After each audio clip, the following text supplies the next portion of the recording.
Apa itu teks deskripsi? Teks deskripsi adalah sebuah teks yang menggambarkan secara jelas sebuah objek, tempat, atau peristiwa yang sedang menjadi topik kepada pembaca, sehingga pembaca seolah-olah merasakan langsung apa yang sedang diungkapkan dalam teks tersebut.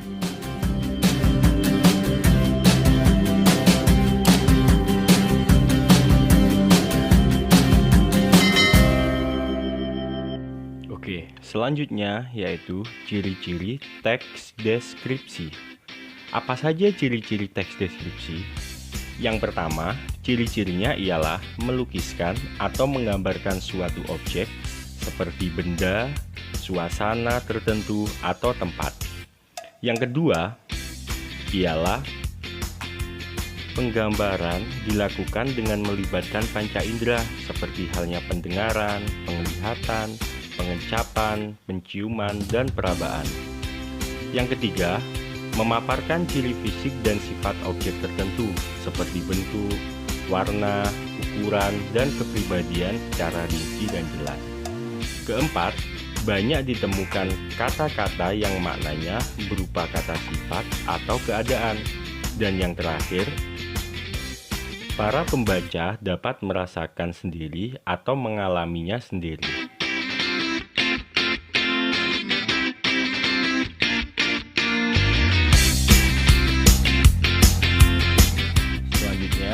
Kita masuk ke struktur teks deskripsi.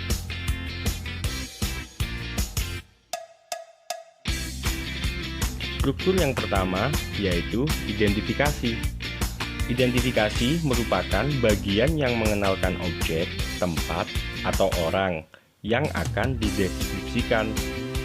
Biasanya di dalam identifikasi ini berisi ciri umum seperti nama objek, lokasi, ukuran keseluruhan, dan lain sebagainya.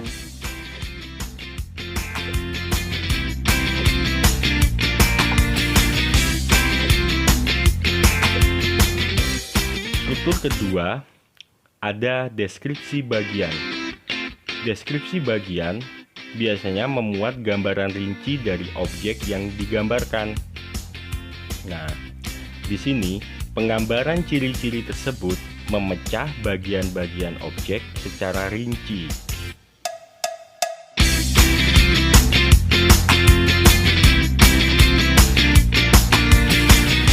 Dan struktur yang terakhir ialah penutup. Penutup berisi kesan umum yang didapatkan penulis setelah melihat objek yang telah diamati.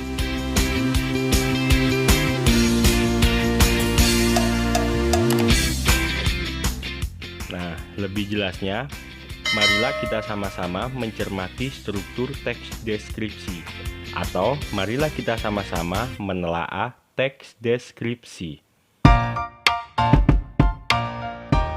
Nah, di sini saya memberi contoh teks deskripsi dengan judul tongkonan. Coba kita amati bersama-sama di situ. Paragraf pertama ini termasuk dalam struktur teks deskripsi identifikasi. Kenapa? Karena di situ membahas nama objek. Objek apa yang dibahas? Yaitu tongkonan, yang merupakan rumah adat masyarakat Toraja. Di mana lokasinya? Lokasinya ada di pegunungan yang berbatasan dengan Kabupaten Enrengkang, Sulawesi Selatan. Dalam paragraf itu pula dijelaskan tentang gambaran umum objek. Seperti rumah adat ini merupakan salah satu ikon suku Toraja selain upacara pemakamannya. Jadi jelas sekali bahwasanya paragraf ini termasuk identifikasi.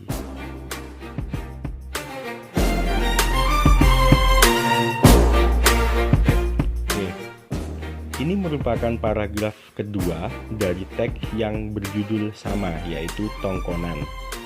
Mari kita perhatikan paragraf kedua ini dengan baik-baik.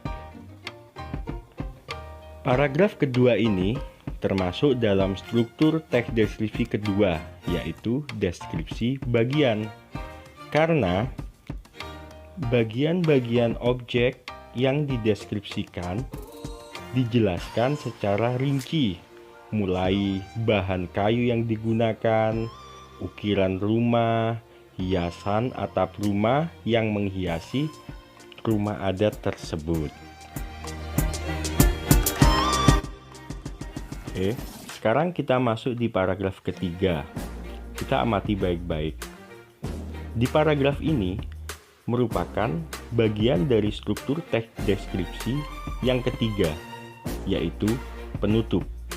Kenapa dikatakan penutup? Karena di paragraf ini berisikan tentang kesan umum yang dikeluarkan oleh penulis setelah mengamati objek yang dideskripsikan.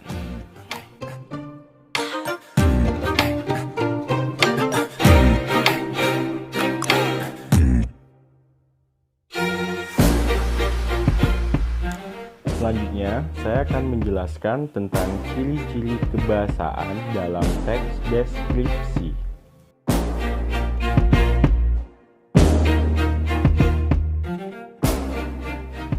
Ciri kebahasaan teks deskripsi yang pertama ialah kalimat berisi penjelasan terperinci untuk membuat objek menjadi konkret. Maksudnya, kalimat penjelas adalah kalimat-kalimat yang isinya merupakan penjelasan, uraian, atau berupa perincian detail tentang kalimat utama suatu paragraf. Di sini saya memberikan contoh kalimat, ibuku orang yang sangat baik. Kalimat tersebut bisa saya rinci untuk menjelaskan, seperti dia berusaha menolong semua orang, dia ramah dan tutur katanya lembut kepada siapa saja.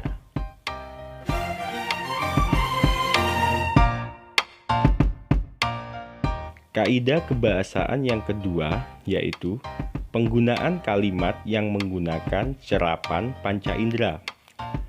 Teks deskripsi berisi kalimat yang seolah-olah dapat dilihat, didengar, dan dirasakan. Di sini saya memberikan dua contoh, yaitu mendengar dan melihat.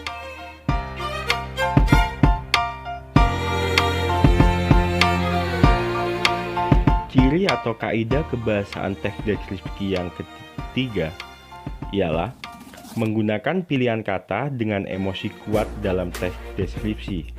Maksudnya, kata emosi adalah kata-kata yang digunakan untuk menggambarkan dan mengekspresikan perasaan yang dialami seseorang.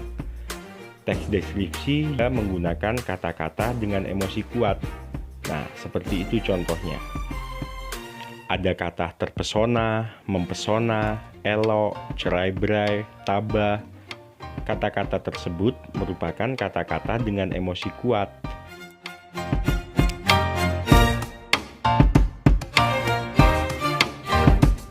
Dan yang terakhir ialah mengidentifikasi majas.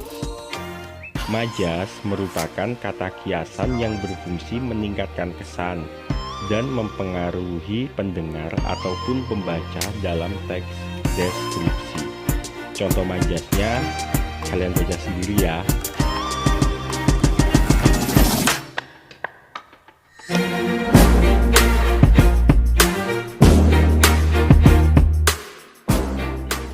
Oke, sekian penjelasan teks deskripsi dari saya.